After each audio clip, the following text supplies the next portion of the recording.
Donc dans notre studio, hein, on salue donc ces trois représentants donc, de l'association Chasseurs d'Espoir. Il y a Flo, il y a Nina, il y a Ricardo, à qui je dis un petit bonsoir, comment allez-vous? Bonsoir, ça va bien? Ça va Nina? Comment il est dans le studio de la radio?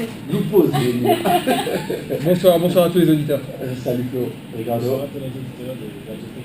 Alors, quel est donc pratiquement l'objectif de votre visite ici en Haïti par rapport à cette fondation? Alors notre objectif c'est de passer dans des écoles pour faire de la formation avec les jeunes, pour favoriser chez eux la prise d'initiative. C'est-à-dire que pour nous, un chasseur d'espoir, comme on l'appelle, c'est un acteur de changement.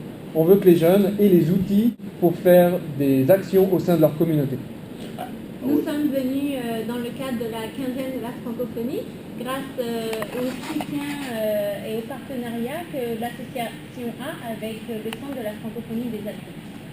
Alors cette fondation, on l'a créée, c'est une association à but non lucratif, donc on est bénévoles, Nina et moi-même. On l'a créée en septembre dernier, donc on s'est associés tous les deux en août et on a eu les statuts canadiens puisqu'on est une association canadienne. Depuis décembre, on a beaucoup voyagé, on a fait des actions, des interventions avec des jeunes au Canada, en France, en Afrique au Sénégal, puis en Guyane française et nous voici maintenant en Haïti pour plus d'1 mois. Nous avons choisi les pays sur lesquels nous allons intervenir. Premièrement, parce que ce sont des pays francophones. On est très intéressés justement d'entendre les diversités culturelles au sein de la francophonie pendant nos interventions. Et on a recueilli plein de messages des jeunes justement qui nous parlent de quelles sont leurs sources d'inspiration, leurs motivations dans la vie et puis comment ils vivent ça, leur francophonie au quotidien. Pour suffisamment de fonds pour faire tout cela, quand même, pour agir un peu partout à travers le monde. C'est une excellente question parce que ça n'a pas été facile. Justement, Nina et moi-même, on a pris un risque financier en partant pour le long voyage sans financement. C'est pour ça qu'on dit on est bénévole, mais pas seulement. On a même investi beaucoup d'argent dans ce projet.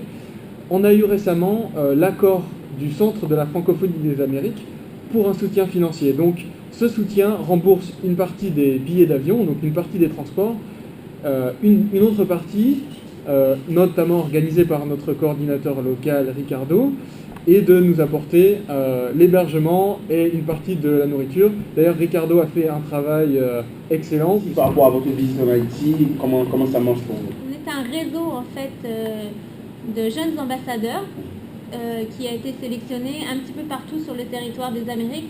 Donc c'est grâce à ça en fait qu'on peut faire un lien avec des jeunes qui prennent le relais sur place aussi.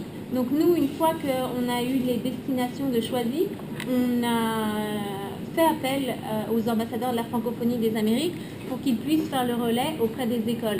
Et je dois notamment préciser, Nina qui ne le dit pas, mais elle est ambassadrice de la francophonie des Amériques et c'est pour cette raison qu'elle est rentrée en premier en contact avec Ricardo, qui lui-même est aussi ambassadeur de la francophonie des Amériques.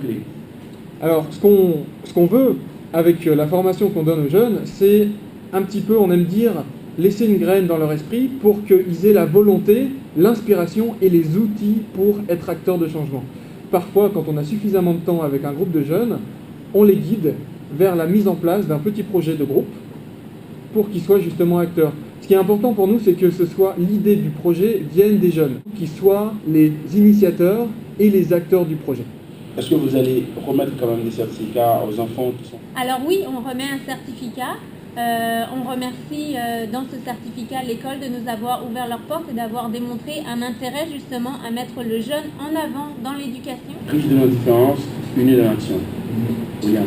Disons, parlez-nous un peu donc du contenu de ces interventions. Ça permet des échanges de lettres entre jeunes de différents pays francophones, ateliers sur le développement durable, On peut rentrer dans les cours de sciences du curriculum scolaire. ateliers de musique et de danse, et tout ça rentre dans le cadre de 3 phases pédagogiques qui sont le savoir-être, c'est-à-dire une phase de réflexion d'interaction dans laquelle on utilise un DVD, puis une phase de savoir-faire, savoir partager, qui rentre dans le cadre de mise en pratique des jeux ludiques par groupe avec les jeunes, où ils sont acteurs, ce qui permet de mieux mémoriser les concepts à mener.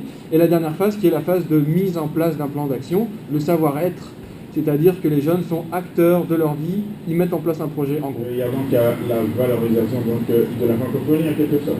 Absolument. On a justement un grand poster qui étonne plus de personnes qu'on ne pensait, qui sont étonnées de voir justement que sur la représentation mondiale, la francophonie a une place importante. Et c'est vrai que justement notre réalité, Flo et moi, arrivés en Haïti, souvent quand on marche sur le trottoir, on commence à nous parler en anglais. Bien aussi justement leur permettre cette ouverture sur le monde pour leur montrer que la francophonie est présente, est dynamique, est vivante. Et qu'il y a des opportunités pour eux en français dans les autres pays.